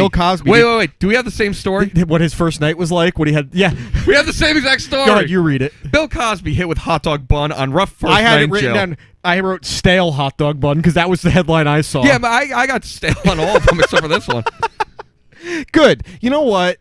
By the way, I thought when you get sentenced to jail, there's like a grace period before you go to jail. Why did he just go like the same day? Well, I think if I'm wrong on this, correct me, but wasn't he sentenced a while back and then they appealed and this was the official sentence? I think. So I don't know if there was a grace period. And also, he should be a guy that's in prison for the rest of his life. He's gonna be. Well, hopefully he just dies in there. I heard that he's like freaking out and telling his wife, like, get the checkbook out and find a way. What are they gonna break him out? Or like, how are you gonna get him out of prison no matter how much money you have? Did OJ give him advice? Yeah, OJ said that he's in danger in prison. I'm like, yeah, when you're a rapist, you probably should be. True Justice. By the way, speaking of True Justice, I don't even have this written down. Have you watched Norm's new show on Netflix at all? No, but I watched last night. He had Judge Judy on the 3rd episode. Ooh. It was awesome. The first 3 guests, I was like, I don't know how this will be. The first one was David Spade, really cool. It helps that they're friends. Drew Barrymore was the 2nd episode, and she was great. I love Drew Barrymore. She was great, but Judge Judy is so cool, man. And she talked about specifically how she thinks that there's wiggle room in the law to give true justice. And I was like, that's a great point. Because she said, they were talking about the OJ case. Like, yeah, he got thrown into prison the second time as makeup for the other thing. She goes, I'm sorry, there's wiggle room there. That's true justice. I understand. She's like, you could follow the letter of the law, or you can go by a case-by-case basis. She also, now granted, I think she's a real judge. Of course, but her it's show, family court. It's family court. She's an arbiter. Yeah, of course. She doesn't need to wear those. Yeah, no, of course not. But I mean, you got to respect that woman. How much she's made a fucking empire out of it, and she's very entertaining. And she's very smart. I read somewhere that her and Oprah are like comparable with their net worth. Well, Norm started bringing it up. He's like, "We know you have Oprah money." No, I don't have Oprah money. I don't have Oprah money. No one has Oprah. And Norm's delivery, he's the best. Bill Clinton killed the guy. Bill Clinton killed the guy. That on The View is so funny. You know when you laugh so hard that you can't see light? Yes. That makes me laugh that hard. All right. So I had Wait, did you do your album? I did my albums. I have one more story for you, and then we'll jump into that, and then I'll probably wrap up after that. So Amazon is going to be doing the Thursday night football games for the rest of the season. I don't know if you're aware of this. Yeah, first all-female commentary team, Andrea Kramer, and I forgot the other one. But I should know it. So if you're on Amazon and you go to like the language, you could change it to Espanol. Oh, it said English UK, Spanish, and then it said Kramer. The woman commentary team was an option. The article that I saw, it says English, Spanish, women. What are you doing? Like. But you know what? I know a lot of people that made me very happy because they didn't want to hear them, whether that's fair or not. But there is a demographic that does not want to hear women on commentary at all. And to be fair, I didn't think she was that bad. I think she was great. I'm not going to. My problem is I have no problem with the female commentator doing the play-by-play, but I do think you need a former player in there breaking down blocking assignments and things like that. I think you lose a valuable commodity when you don't have a former player in there or coach. And what team has the first female coach right now? Spurs. There's a team of football that has a female assistant. I think it's the Chiefs. It might be the Chiefs. So as long as I would want someone in there that has experience with play calling or scouting, there's got to be something like that, because when you just have two colored people. Oh shit! I know. We know what you're saying. I know. I just Cardinals. Yeah, Cardinals. Okay. When you have two people that are just doing play-by-play, you lose such a valuable commodity into understanding the game and breaking it down. Like, I don't think Witten is very good, but when he's doing just the play breakdown, he articulates. I thought Witten was better than you did. I don't. What's with me giving fucking Cowboys praise this show? I don't think Witten is bad. I just think he's boring. I love Booger McFarlane. I think Witten should be on the sideline and McFarlane should be up in the booth. Also, why is Booger McFarlane? He's like always on like a cart or something. Well, because he's following the line of scrimmage, which I think is a really cool is that idea. What he's doing? Yeah, I think that's a great idea. But I think he has so much charisma, Booger McFarlane, and you could tell Witten is still uncomfortable. I do think he's going to get better because he is articulate. He speaks very cleanly and he knows the game. Yeah, but there's just no energy. Like when you hear Tony Romo, how much energy does Tony Romo have? Romo might be the best commentator I've heard. Period. Honestly, I love Romo. I think he's great. Again. Fucking a Cowboy. I'm a Cowboys fan, I guess. You're fucking a Cowboy? Brokeback Ralph. Well, remember when the Bucks... I'm a Milwaukee Bucks fan. And I wanted Becky... I forgot Becky Hammond. Becky Hammond. I wanted her as a coach. Not because she was a woman, because she literally worked with Hall of Famer. She knows a system that can work. She came from Pops. I said... That's a young team. They'll respect her. She's one of the sharpest minds in basketball.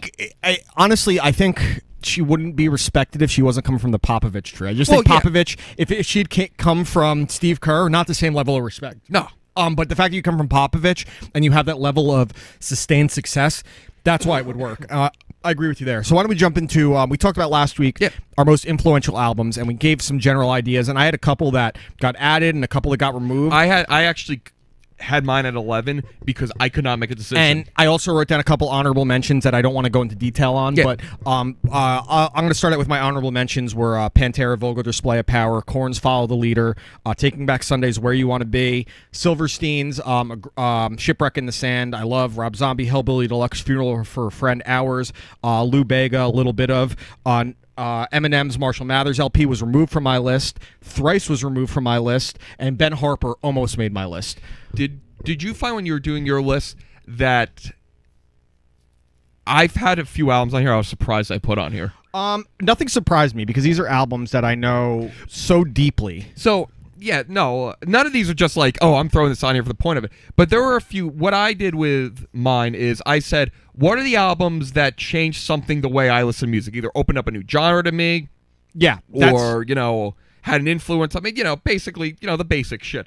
So there's a few albums on here that I wouldn't even say are amongst my favorites, but had an important event in my life. That's fair. Would you have any honorable mentions you wrote down like I did, or no?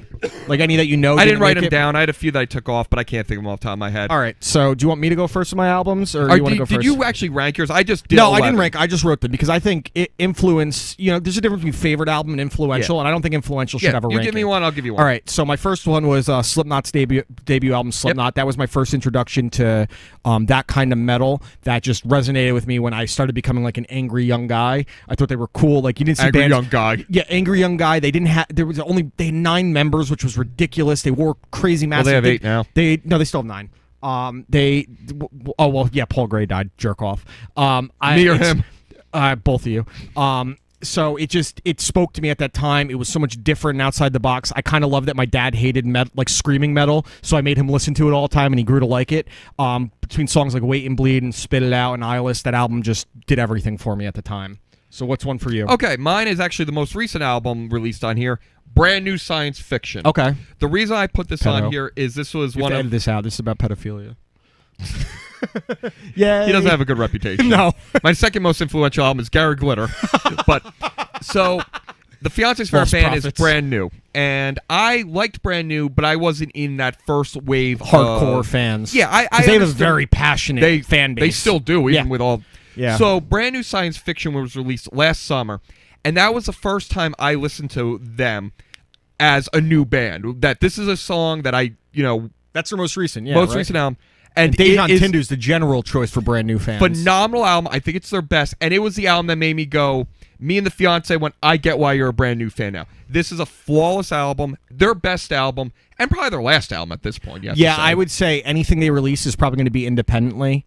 I think they said they're breaking up. Oh, they're breaking up? But they always pull shit like that. Yeah, they're a bunch of pretentious douchebags, even though they make good music. I'll tell you right now, you would hate this album. I've listened to Science Fiction, and I did not like it. I hated the opening song about the Hiroshima and Nagasaki. That's not the opening song. One of the songs. I just remember that song. That's 139. I hated that song. See, I like that song, but I get why you hate it. I feel that they're another one. Like I think even on the stuff by them I do like, there's certain songs that like just sound like they're being too pretentious. Oh, you roll your eyes a lot. Yeah, they're very pretentious. Like I feel like there's very few times they enjoy making their music. So my next one, and I know you're going to disagree with me on this one, but Pearl Jam's 10. I can't disagree. They're your list. Yeah, I mean, it's just that album to me from start. It's honestly, I like Pearl Jam. It's their only great album from start to finish. I mean, songs like Jeremy and Once. The album is just hit after hit after hit, and even the stuff that didn't have music videos or got a ton of radio play. People know the songs. They know Release. They know Oceans. Everyone loves songs like Even Flow. I think you like 1 or 2 Pearl Jam songs, if that. I know you're not a fan. There's not a lot of Pearl Jam like Black is one of my 10 favorite songs of all time. But specifically, I love the acoustic version, which obviously is not on this. Pearl Jam 10 has to make the list. That was an album that I played endlessly as a 10-year-old, probably. So, yay. What do you got? I got, you've probably never heard of this, Slint Spiderland. Slint. Oh, S-L-I-N-T. It's a woman's album. So, there's not too much of the weird, obscure bullshit Ralph albums. This is one of them. Slint is an album which was released by Spiderland's a band really. Okay, let's start over. This is You Watch, I Listen, episode 21. We're going to start the whole episode again. Just make them listen through the first hour. So, Slint is part of a post-rock scene where weird tunings, a lot of stretched out, kind of jagged overdubbing. The album is a weird-ass album, and I actually hated it when I first heard it. But there's something about the album that, and everybody says this, you can't put your finger on it. It's creepy. The lead singer's voice cracks when he sings. It just strikes a chord with people. There's something about the album that I always go back to it. More importantly, though, it opened me up to post-rock, which is one of my favorite genres. Post-rock's very album-oriented. There's not a lot of hooks in it. It's long-flowing, not a lot of lyricism. And I did Jam bandish, kind of. Jam bandish, but not 10 minutes of just noise. Someone, I hate Jam. I know, me Somebody too. compared post-rock to its modern instruments playing classical music. And that's the best way to describe it. Extremely accurate. Slint's not a post-rock album, but it opened me up to those influences, so that's why I put it up there. And it's just an album that whenever I'm just feeling a little off and I can't put my finger on it, it brings I you go back to it. So, okay, so that... And going back to album cover, top 5 album cover of all time. Yeah, you judge album covers differently than I do. I love I think album it's covers. cool though. So my next one, this is an album that I always go back to, and it's probably one of the albums I've listened to the most in my life, and that would be System of a Down's Toxicity. I don't think there is a single bad song on this album, It's and a I think you great can album. argue that every song on it is at a minimum really good, and I would say probably great. From the opening track, Prison Song, just punches you right in the fucking gut, and then just goes from. The singles were great. Toxicity is a great song. Chop Suey is a great song. Aerials is a great song. You got songs like Bounce is a great song. Psycho is a great song. Toxicity, start to finish. System of a Down. It at plays its like best. it plays like a greatest hits album. Yeah, it's so good. There is not a song on there that you should skip over. And it was, I think, of that time frame of that when all those kind of like Mudvayne was big and all these metal bands were starting to become more mainstream. That is probably the best album. Not my favorite, but probably the best album. So Toxicity is definitely on there. Toxicity is my favorite and their for best sure, album in for my sure. opinion. Born to Run, Bruce Springsteen. I knew you were gonna have I had Bruce to on put there. a Bruce album on there, and I actually struggled to say which is. There's 3 I had up there. Nebraska, which is his folk album, which was the first one I listened to, which is weird because it's his most Just divisive. Greens from Asbury Park, which was his first one and my favorite. But Born to Run is his best album. Everything that makes Bruce is on there. It's a short 8-song album. It goes from first song to last note. Not a single part of the album's wasted. And it's what got me. It's a great album. It's what kind of got me back into classic rock, because I strayed away from classic rock for a while. Anytime I have a pretentious album, it was during and I think with Bruce got me back into it. Knowing with your Born to taste in music, I think that the Bruce, when he came on the scene, had a different sound.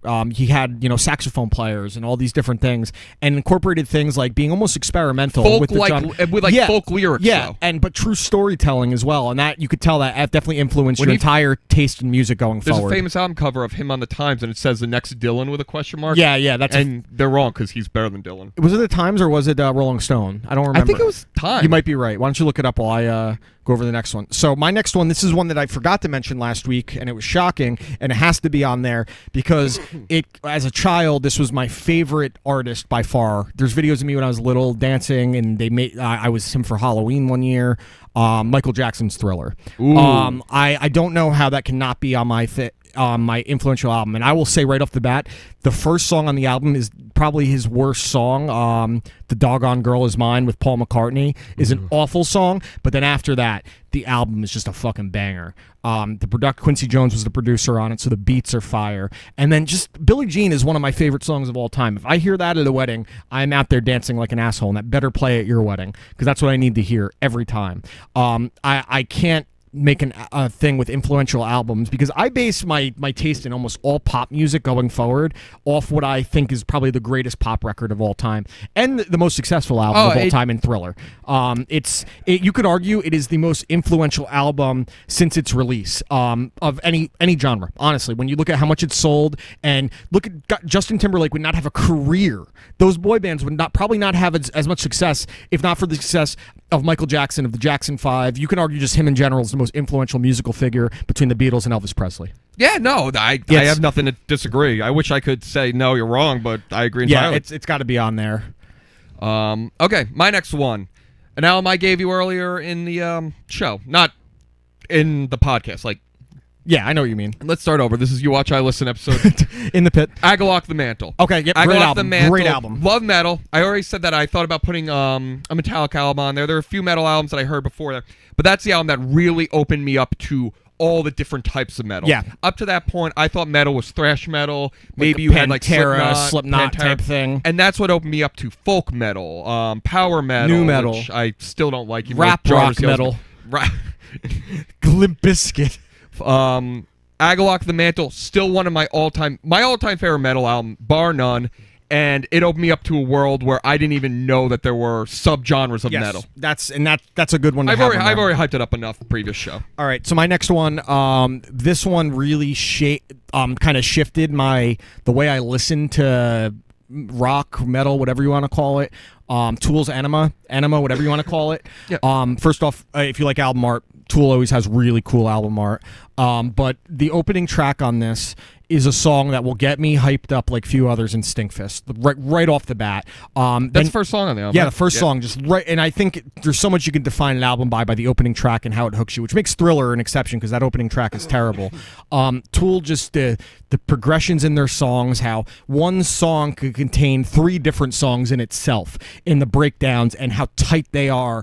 And one of the few bands that layered. They're one of the few bands that the bass is the lead and not the guitarist. And the guitarist is great, but then just Maynard's vocals are so good and how deep the songs go. The song Anima itself is one of their best songs. Talking about California sinking into the earth. It's just an amazing album. If you're a Tool fan, you go between Undertow and Lateralis. You can go. The only one that I wouldn't put on my favorite albums list is 10,000 Days. I like 10,000 Days. It's just not on the same level. It's not good. And then you hear Anima, and start to finish is just a powerful, brilliant album. I actually have been meaning to go on a Tool kick because when you go into band kicks, Tool is one of those. When I listen to them, when I start, it's nothing but Tool for months. So, all right, what do you got next? This one I might be cheating a little, but I'm putting a compilation album. Okay, that's Beatles fine. Beatles 1. Beatles 1. It's the best introduction to the Beatles. It is the best. If you want to get into any band, you always start with the greatest hits album. Sure, that's what I think. You either start with their most popular album or their greatest hits. And you got to think about when it was released. I think it came out in 99, Beatles 1. And we've definitely heard enough Beatles, both of us, because my parents were big Beatles fans. I'm sure yours listened to the Beatles at least a decent amount. You were familiar with them. But to really dive in, and the great thing about the way that album was structured is the tracks came up in chronological order. That's a great choice. You hear, where you go from I Want to Hold Your Hand to the Ballad of John and Yoko. Long and Winding Road. It's up there with Get Back, like shit like that. Get Back's on there. Now, there's a few songs that aren't on there because they weren't singles, like Strawberry Fields is on there. 24 to 28 tracks on it, I think. It's something, they gave you way more than what you paid for. Back when like getting like Time album off the TV was a big thing. You got CDs from Columbia Music House is what you did. I remember when I signed up on that, my dad's like, why am I getting charged for CDs? And then he comes in my room and I just have stacks of them. Douche, yeah, exactly. That's a great choice. That's a really good one. I could have had that on mine just as easily. All right, so the next one I have is 9 Inch Nails' Downward Spiral.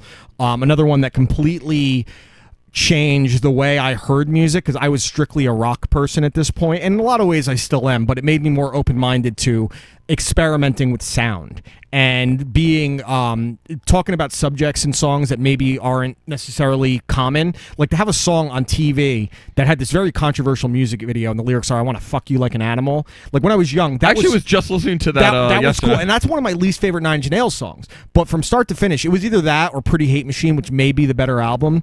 And even just as easily, The Fragile could have been on there because that's when I really started to dive into 9 Inch Nails. But the Downward Spiral from Piggy, it's a great album, start to finish. I Downward don't Spiral, disagree. yeah, it has to be on there. Kanye, My Beautiful Dark Twisted Fantasy. That's one I had a hard time leaving off. All-time My favorite Kanye album too. There's 2 albums that both of them are on this list. I have 2 albums that whenever I'm ranking my rap albums, and rap is of all the genres I go down the least with it. No, I'm good. I was handling my penis. Good one. That's My Beautiful Dark Twisted Fantasy. I think it is by far, it is up there with the most perfect album made. It's long, which you know how much I hate long albums. There's no bad songs. But at no point does it drag. Every opening track just kicks you out for the tone of the album. Every note, every lyric, everything in there was precisely put in there. It's almost, somebody wrote it that it's the way that a I think Renaissance era painting is, where you know that every little thing in there was done for a reason. The album has a great arc too, because the way it starts out with the song "My Beautiful Dark Twisted Fantasy" with the piano going, and then it gets kind of heavier, and then it goes right back. Can we get much higher? And then you get to songs like "Runaway." You never know what's Runaway coming is next. like a very emotional song about how his own insecurities and why he can't keep relationships. And you go to a song like "Monster," which is just in your face, motherfucker, where Nicki Minaj crushes arguably all-time great rappers. It is the greatest guest spot, and I know this is controversial. I think it's the greatest guest spot on any rap song ever. I agree. I love that album, so that's a great choice. Yeah. Which is the only rap album I had on my top 10 is Nas's Illmatic. It did more to influence how I felt about rap, because before that, my real I heard my brothers listen to rap. I liked like NWA, but the first one that made me like sit there and dig it when I heard the opening track on Illmatic, New York State of Mind, with that beat, and I was just in and hearing the stories. He wrote that when he was 17 years old, and just a kid on the streets in Queens hustling and knowing, that's really his only great album. He has other stuff I like, but from start to finish, he always gets shit that he never was able to repeat Illmatic. No shit. Stillmatic's a great album. He has other good albums, but as far as being perfect, Illmatic, they got songs like Life's a Bitch, which is more like a lighthearted, like a stoner song. It's The World Is Yours is a great song. Kind of reminds me of Scarface, because obviously the famous sign, The World Is Yours. Illmatic to me it's my favorite rap album of all time. It's the only one on my list. I actually feel bad because I love Illmatic. Yeah. But I don't put it up there with all the other rappers. Yeah. For one reason. I came into it late, so it didn't have the influence.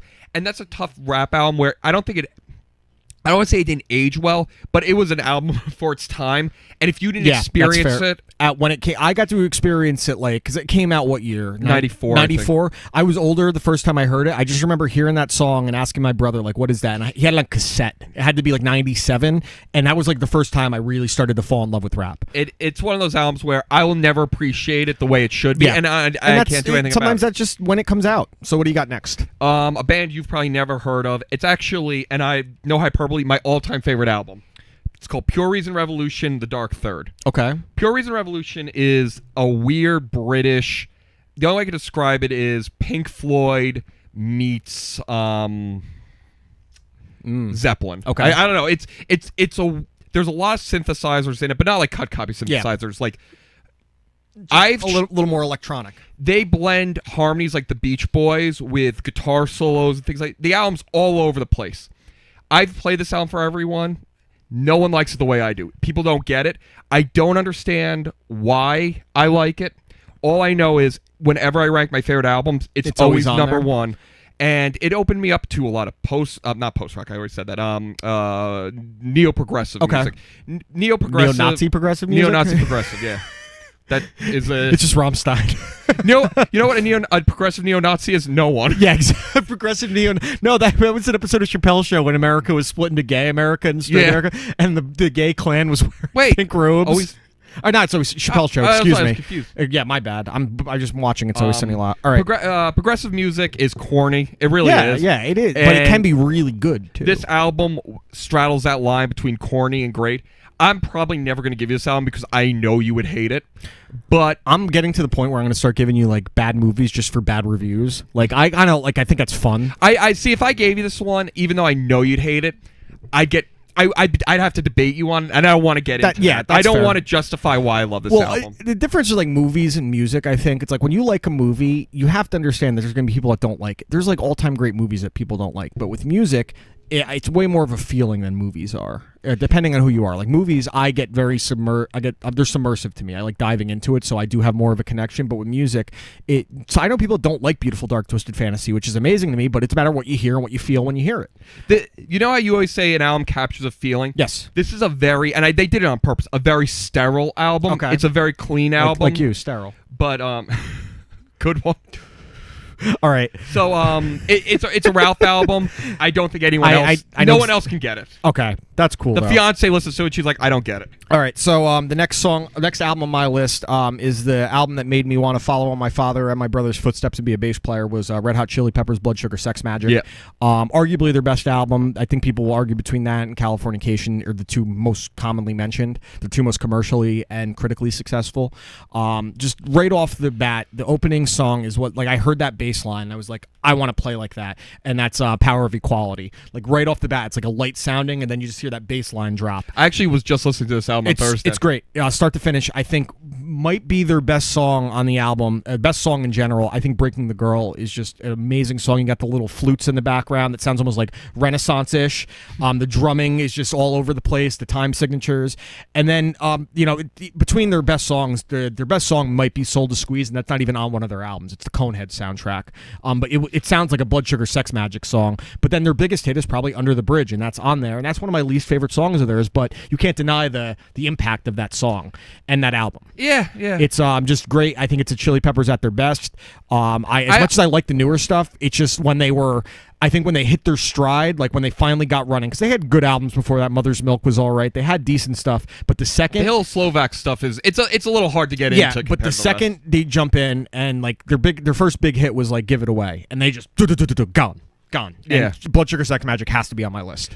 Did you actually listen to their? I think we talked about this on a previous show. Their newest album. I loved it. I thought it was really completely different style. Yeah, but that opening, the first song on that, the Dark Necessities, is a great song with the piano playing and Flea playing piano on it. Flea went to Juilliard just like 4 years ago and graduated. He's incredibly talented. He's a huge asshole. Is he? Oh yeah, no. I love that about him. He did the voice on the Wild Thornberrys of Donnie. He did Donnie. He also was the nihilist from The Big Lebowski. He was in Back to the Future. Yep, you're right. All right, what do you got next? We're into our last. This is your third. I actually put 11 on here because I couldn't. So that's fine. I have one more. I gave honorable mentions, so that's okay. Jizza, Liquid Swords. Great album. I always go between that one and Kanye as my favorite rap album. Completely different style. Where Kanye's overproduced. It's Renaissance-y, and he's got layers and stuff. It's just a gritty rap album. It's almost the equivalent of, I feel like, The Offspring, where there's imperfections in it, and that adds to the mythology. Absolutely. It's got Fourth Chamber, which is, in my opinion, and I will debate anyone to the floor, the greatest rap song ever made. Yeah. And if you have the greatest rap song ever made, you have one of the greatest albums I ever agree made. completely. That is a phenomenal album. So I'm down to my last two. I had to put this one on there because so as much as the Chili Peppers influenced me to want to be a bass player and Flea's play wanted to, that's a very big. You're diving right into the deep end if you're trying to play bass like that. So the one band as a teenager or kid of the '90s, early 2000s, you play Green Day, and Dookie has to make the list as far as influential. I don't know how I can leave it off. I mean, because you feel Mike Drint is a very good bass player, but it's not overly complicated because punk rock has a very specific bass sound, but you hear a bass line like Longview and it's so iconic and it's cool because you feel more involved. And then you just pick up things like She is a really cool bass line. It's Dookie it did so much for musicians of the 90s and 2000s.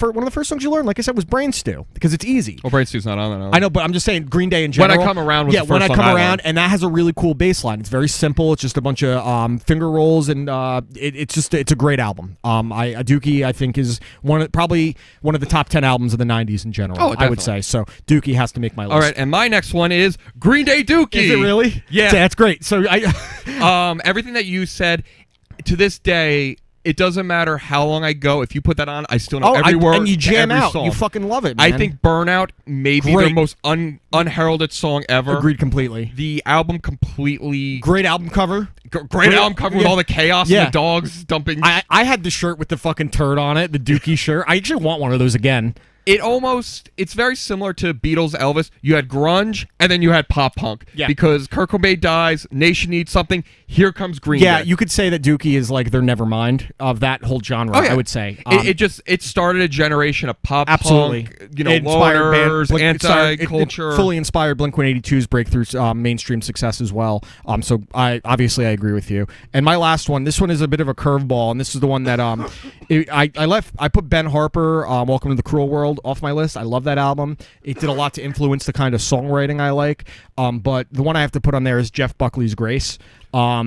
Is to me one of the most powerful albums of all time, with arguably the greatest cover of all time in Hallelujah. Okay. Even if it's I thought you meant the album. No, the song Hallelujah is one of the all-time great cover songs, and I don't think anyone has done it better than Jeff Buckley. Just capturing, taking a different spin on it, making this raw, powerful, like endgame song out of it. And it's just start to finish. It's a shame that he didn't really get to have a long career, because the songwriting and the structure and his voice, it's just a beautifully powerful album. So I had to put Jeff Buckley. David Bowie said that if he went to Desert Island, that would be the album he bought. He said it's the most perfect album. And that's coming from Bowie. I would agree. I have a friend that lives in in Long Island that I know from from K1 forums.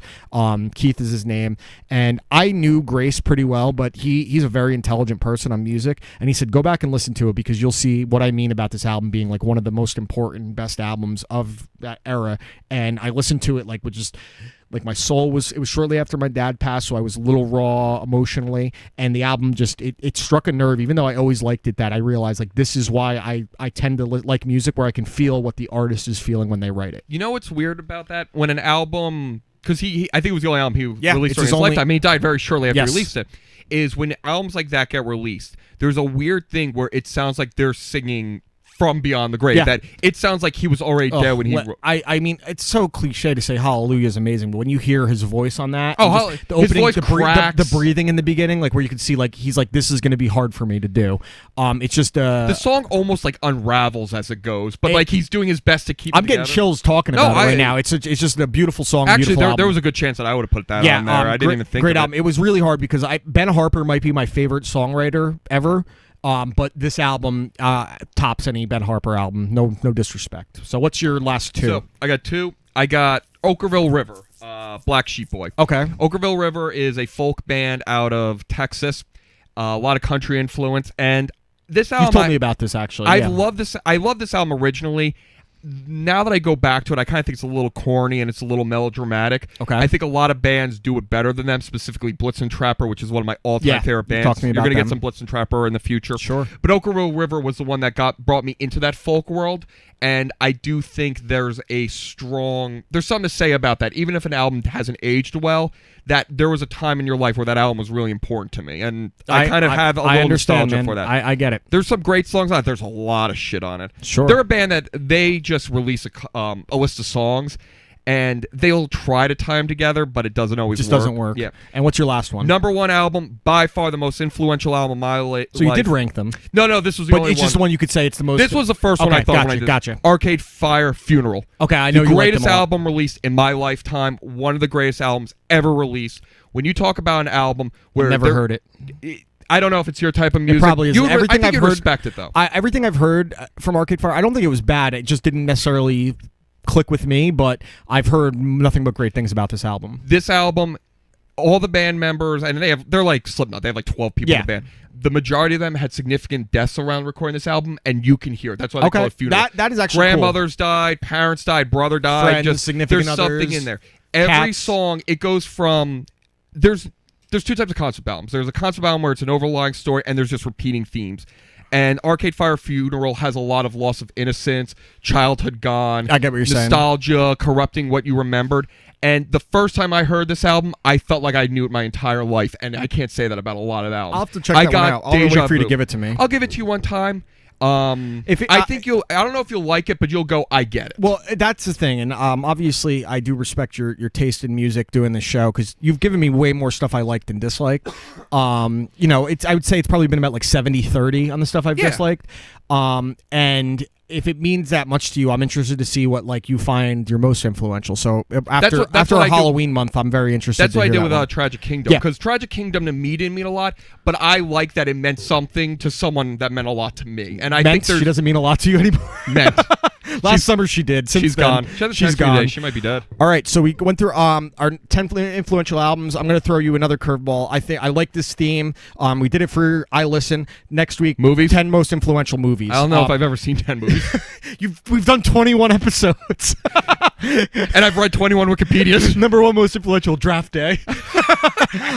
Okay, so we're going to do that next week. 10 most influential movies. Then we can even do TV shows and video games. I actually like this theme. Yeah. So let's get into our hot takes. Do you want to go first? Do you have one ready? I don't actually have a hot take, but there is something I do want to say. Sure. Today is my dad's birthday. Happy birthday, Ralph Sr. I think he's 65 today. And my dad puts up with a lot of shit. Yeah, look at you. Raised you. Literally shit. Yeah, literally shit. He's birthed a lot of shit. And I just want to say, my family, we have the strangest conversations. So yesterday I went over to my parents' house. We had birthday dinner for my dad. We had memories. We have a little tradition. Watched some InfoWars. We watched some InfoWars. We all got our prep. You guys made some frogs gay. We got our prep kits ready for when the Civil War comes. And yesterday, my parents, my sister, and I described what we want done with our remains. And that's the uplifting conversation. That's an interesting combo. So I said what I want done, and my family went, no, we're not doing that. I'm like, one, hopefully you're dead by the time I die. Hopefully, yeah. And two, it's not your choice. It's my choice. Yeah, my remains. When I go, I literally want to just be thrown in the water. I just want to be fish food. Just throw me in the trash. Just throw me in the trash. I want to go to the side of a mountain. Leave me there for birdseed. I just want to be returned back to nature. I want my shitty ass body to just. Would be you disposed do one of those things that's like where you could be buried under a tree and then you grow into? Yes, a tree? I actually do. That is interesting. I just fucking cremate me and then dump my ashes on a child. I don't care. I hate. Just see some kid and be like, "Here's Dan." I'm not even gonna say it. Just dust right in the face. Like, what are you gonna say? Like, I want the fiance, or no, the landlord to have to sleep with my remains every single night of her life. If she finds love again, that the new loved one has to eat my ashes, so that I am always being carried.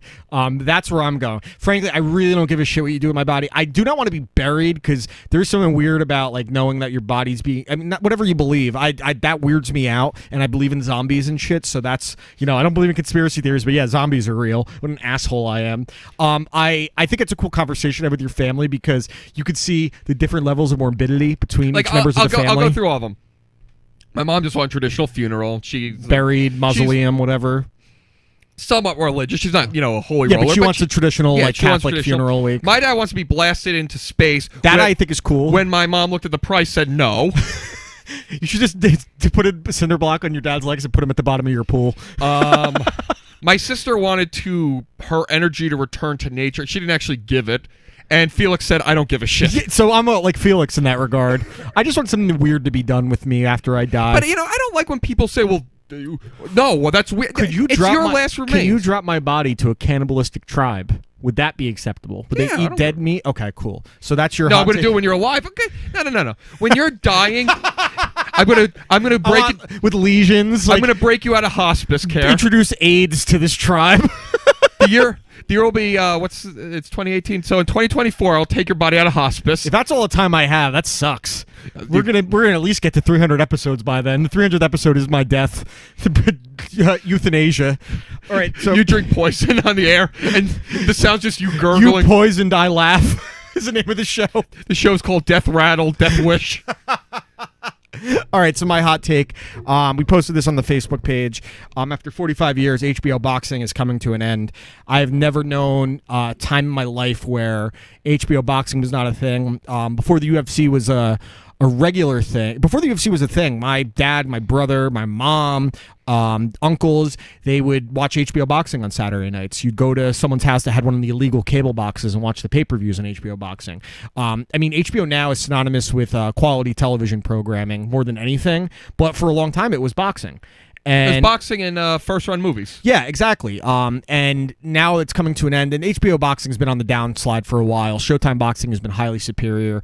But the idea... I honestly didn't even know HBO still had boxing. Yeah, that's because all the big names left and they went to Showtime. Mayweather, Pacquiao, they all went over there. And Larry Merchant, one of the names synonymous with it, Jim Lampley, Harold Letterman were the names that were most common with it, had a great quote about the end of HBO boxing that I wrote down, and it's once upon a time we were a promising kid, then a challenger, then a champion, a great champion, a longtime champion, then a has-been who finally retired.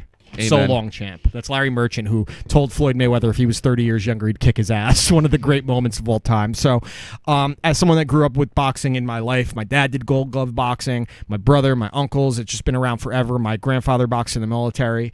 It's just a strange time, and I think if my dad were around, he would have been sad to see it go. So it's a little weird. It's like a part of your childhood. Maybe you should support it better, like you gave me that shit for Toys R Us. What? Remember the Toys R Us one? And you went, well, if you missed it so much... I still watched HBO boxing. When's the last time you paid for HBO boxing? Pay-per-views? Legally or illegally? That's my point. Within the last year, definitely. It's you know what? The other day I was actually looking for a toy for my niece and nephew, and I couldn't find one. And I said, "Yeah, I was gonna get one." And I was in Target. I said, "I wish there was just a place where they specialized in toys, and maybe this is an untapped market." I don't disagree there. I think that's unfortunate for kids that they're not going to have. That honestly, I think a big company in a few years is going to buy Toys R Us, the branding, and they'll be back. Smaller stores. I just don't know if there's a market for it anymore. Because the reason they went out was because of Amazon. It's just people don't go to Best Buy, Target, Walmart are all going to go by the wayside. That's why there's so many supermarkets in these places. But that's why I'm saying if you go smaller and like a KB Toys kind of thing. Yeah. Yeah. I think the Toys R Us brand is going to be resurrected in some way because it's such an iconic brand. I hope for kids because it'd be nice to get kids. There is something about going to a toy store. Yeah. I did it as a teenager. We would go to the mall and then we would go to Toys R Us, ride the bicycles around the store and shit. It was fun. That doesn't surprise me. Yeah. So, all right. We went pretty long on this one. I had a lot of fun. So this is episode 21. A shout out to Mitchell George on Twitter, guy that I've been chatting with who's been very supportive of the show. Again, shout out to Lobo Sound, lobosound.com/BoboEP, leading up to the Bobo Christmas album. And a shout out to Fudge and Finn's #Shots for Like podcast. Real quick, yeah, I got a thing I want to do. At the end of the story, I'm going to just read the quick stories that we didn't get to that you'll never hear what our thoughts are about. I'm just going to say goodbye now. Goodbye for Dan on You Watch, I Listen. Goodbye for Ralph. Go ahead and close out these stories. This is Ralph. This is what you missed. Meghan Markle closed the door and social media went nuts. Post Malone smells like milk and moldy cheese. Because he's possessed. And a soapbox derby put a ramp and a bunch of kids got injured. Bye. Bye.